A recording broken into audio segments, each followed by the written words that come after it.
বক্তব্য নিয়ে আসেন ছাত্র দলের জনাশোভান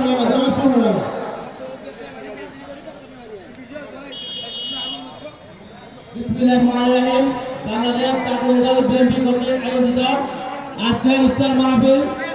এই ইফতার মাহফিলের মধ্যে আপনাদেরকে বলতে চাই, আমরা ঐক্যবদ্ধ বিএনপি একতাবদ্ধভাবে আগামী নেতৃত্ব কিভাবে আমরা এগিয়ে যাব এই আশায় ব্যক্ত করে আমার সংক্ষিপ্ত বক্তব্য এখানে শেষ করছি। বাংলাদেশ জিন্দাবাদ, দেশরত্ন বাংলাদেশ জিন্দাবাদ। আসসালামু আলাইকুম।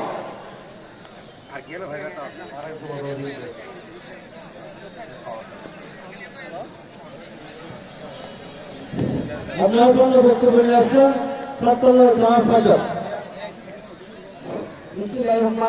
দক্ষিণ এশিয়ার সর্ববৃহৎ সংগঠন বাংলাদেশ জাতীয়তাবাদী দল বিএনপি জেলা শাখার পক্ষ থেকে আয়োজিত আজকের এই ইফতার মাহফিলে প্রধান অতিথি হিসেবে উপস্থিত থাকবেন কক্সবাজার তিন আসনের সদস্য জননেতা লুৎফর রহমান কাজল সহ উপস্থিত সর্বস্তরের নেতৃবৃন্দ।